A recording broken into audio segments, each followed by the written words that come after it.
This is 7National News. Here are the headlines. Ruler of Dubai orders payment to taxi plate owners. Leading information and communication technology experts gather in Abu Dhabi. And third worker dies at Japan's troubled nuclear plant.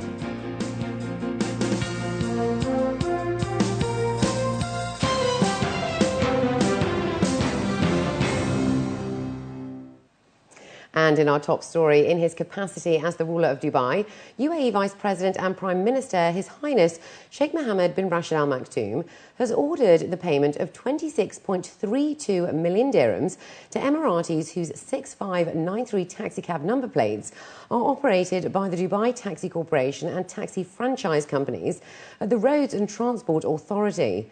The RTA Public Transport Agency will start the distribution of the bonus to the entitled beneficiaries over and above their annual financial dues. Mata Al-Taya, chairman of the board and the executive director of the RTA, thanked Sheikh Mohammed for rewarding the taxi plate holders with limited income and enabling them to better cope with the requirements of life and earn a decent living for their families. Dubai Airports and Dubai Police signed a memorandum of understanding today to further cement the 5-decade-long partnership between the two entities. The MOU, which will enhance alignment of strategic corporate objectives, was signed by His Highness Sheikh Ahmed bin Saeed Al Maktoum, President of Dubai's Civil Aviation Authority and Chairman of Dubai Airports, and His Excellency Lieutenant General Dahi Khalfan Tamim, Chief of Dubai Police, at a ceremony attended by senior representatives from both sides. Commenting on the event, Sheikh Ahmed said the MOU was a timely step in the right direction, considering Dubai's international continuing growth story and the projected traffic in the coming years. It was necessary to formalise the relationship between Dubai Airports and Dubai Police. At this year's UAE Forum on Information and Communication Technology Research, held in Abu Dhabi, academics as well as various industry professionals discussed a number of issues and recent achievements pertinent to development and progress. Following this year's theme of creating impact through ICT research and innovation, Dr. Aisa Bastaki, a leading local ICT expert in the country, says this event is in line with the United Arab Emirates' goal to become a knowledge-based economy. Khadija Saleh has this report. The Information and Communication Technology Research Forum brought together academics, researchers, and various industry professionals from across the region. Among the highlights discussed is the crucial role that information and communication technology plays in future developments, including the UAE's growth. Now we spend nearly $1.5 trillion only in telecommunications. And in semiconductor industry, we spend $300 billion per year. And security, we spend like $50 billion per year. And these are the potential makers of the future in terms of affecting the GDP of any country. We have to tackle these areas so that we can actually build a knowledge-based economy. At the same time, experts also put the spotlight on the significance of educators amidst the increasing popularity of online and mobile learning. As an instructor, I don't police anything except for accuracy. I want students to know when they're looking for data, how to look for correct data, not to look at blogs that are written by funny people who are just espousing their own political agenda. But critical thinking is very, very important for students, so that when they land on a website, they know whether this is something that they should attend to or whether they should just get off and go on to the next website. Mobile technologies are absolutely important. Tablets and smartphones, try to get our instruction to them any way we can. Organizers of the event say it is important for ICT experts in the Emirates and the region to meet annually. This will enable different sectors to learn from one another and examine how collaborative efforts will benefit everyone. They're talking today about, for example, research funding in the ICT field. They're talking about establishing the infrastructure that is going to connect them together, similar to the Internet 2, which is called Ankabut, the spider network here, and connecting all the universities together. So it's a meeting point for all those entities to come here and discuss their problems, find solutions, and at the end of the day benefit the UAE in general. The challenge still locally is about regulating the data consumption, the information exchange, where I believe it's on the right track and it's moving forward. Me attending here today is to see how I can help and how I can contribute. Much of the infrastructure required to advance is already available in the country and across the developed world. Experts say the globe is becoming a smaller village day by day with advancements in technology. Khadija Sali, 7 National News. Official data has revealed that the UAE's gross domestic product has grown by approximately 1.4% in 2010, driven by higher oil prices and expansion in other sectors. According to a local report, the latest figures by the National Statistics Centre shows that the economy gained nearly 100 billion dirhams to hit the 1 trillion mark for the first time since the country was established 4 decades ago. The country's nominal GDP surged to 1,093 billion dirhams in 2010, up from 992.8 billion in 2009, to maintain its position as the second largest Arab economy after Saudi Arabia. The figures also illustrated that because of lower oil prices and the repercussions of the 2008 global fiscal distress, real GDP rebounded by around 1.4% after a contraction of 1.6% in 2009.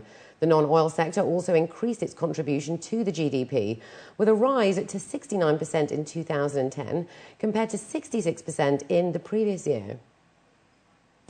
And the UAE has finalised a system to make plastic bags in the country biodegradable over the next 2 years.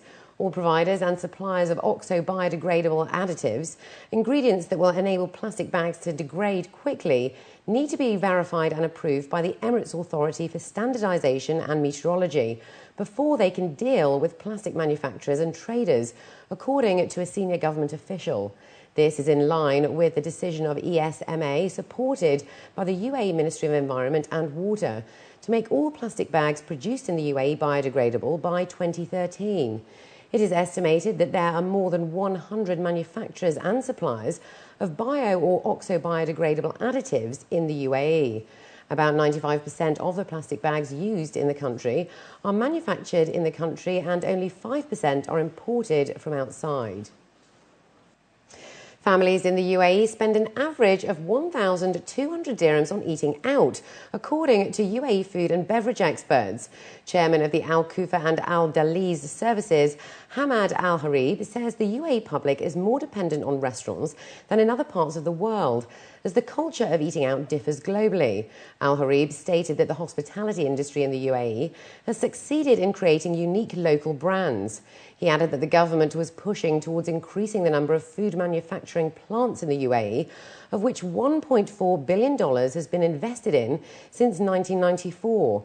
He said that the initiative will help local restaurants become less reliant on food imports. And Dubai Customs has foiled an attempt to smuggle in approximately 2 million dirhams worth of counterfeit banknotes. Ali Al-Magawi, Director of Airports Operations Department at Dubai Customs, said the Dubai Customs inspectors suspected an African female passenger as she was approaching the inspection area. After searching her bags, they found euro and dollar notes hidden between her clothing. The passenger claimed that she received the money from a friend in her country and didn't know that they were fake. She justified her visit, saying she was entering the UAE for trade activities to buy ceramics. The UAE General Civil Aviation Authority announced today that air traffic movements in the UAE grew at a rate of 6.7% in April 2011 compared to the same month last year. The GCAA monthly report also indicated that total air traffic movements in April 2011 were just under 56,000, with an average of 1,861 air traffic movements per day. The GCAA's air traffic monthly report for April 2011 also showed the number of air traffic movements in each UAE airport. Dubai ranked first and Abu Dhabi ranked third. Air traffic movements in Sharjah International Airport ranked fourth. In addition, the UAE initiated 2 air transport agreements and signed a memoranda of understanding with Croatia and Vietnam in April. The authority also signed a cooperation agreement with Dubai Centre for Aviation Security to increase the level of safety and security in civil aviation locally and internationally.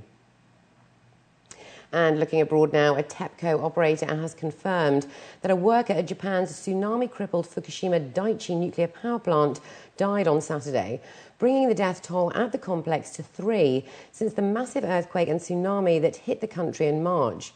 The cause of the death was unknown. The man in his 60s was employed by one of Tokyo Electric's contractors and started working at the plant on Friday. He was exposed to 0.17 millisieverts of radiation on Saturday, according to Tokyo Electric. The Japanese government's maximum level of exposure for male workers at the plant is 250 millisieverts for the duration of the effort to bring it under control. The worker fell ill 50 minutes after starting work at 6 a.m. on Saturday and was brought to the plant's medical room unconscious. Japanese media said that he was later confirmed dead. Army engineers on Saturday opened a key spillway to allow the swollen Mississippi River to flood thousands of homes and crops, but spare New Orleans and Louisiana's capital, Baton Rouge. The Army Corps of Engineers opened one of the 125 floodgates at the Morganza Spillway 45 miles northwest of Baton Rouge, sending a flume of water into nearby fields. Colonel Ed Fleming of the Corps called it a historic day for the U.S. and the state of Louisiana. Today is a historic day. Not only is it historic for the state of Louisiana and the town of Morganza, but it's a historic day for our nation. Today's the first day in the history of our nation that we have had 3 major floodways open. The operation of these floodways has been precipitated by an unbelievable amount of water coming down the Mississippi River that is setting record levels all the way from Cairo, Illinois, down through the Red River Landing here in Louisiana. And up next, we have the day's business news, so stay with us.